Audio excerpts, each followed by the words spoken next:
2026 বিশ্বকাপে দেখা যেতে পারে বাংলাদেশকে।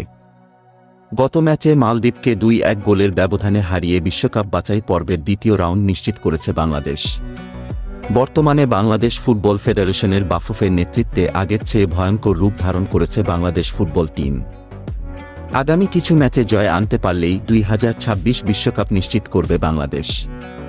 এছাড়া বাংলাদেশকে বিশ্বকাপে অংশগ্রহণ করানোর জন্য চেষ্টা চালিয়ে যাচ্ছে ব্রাজিল, আর্জেন্টিনা ফুটবল ফেডারেশন। গল্প নয়, সত্যিই আমরা দেখতে পারব বাংলাদেশ ফুটবল টিমকে 2026 বিশ্বকাপে। তবে এর জন্য কঠিন পরিস্থিতি মোকাবেলা করতে হবে বাংলাদেশ দলকে। বাংলাদেশ ফুটবল দলের বর্তমান পজিশন আগের চেয়ে অনেক ভালো, অসাধারণ পারফরম্যান্স করে যাচ্ছে বাংলাদেশ। তাই 70% গ্যারান্টি দেওয়া যায় বিশ্বকাপ নিশ্চিত করবে বাংলাদেশ। আমাদের গর্ব আমাদের দেশ, তাই দেশের জন্য রইল শুভকামনা, দোয়া ও ভালোবাসা। এগিয়ে চলো বাংলাদেশ, পাশে আছি, পাশে থাকব। চ্যানেলটি সাবস্ক্রাইব করবেন প্লিজ।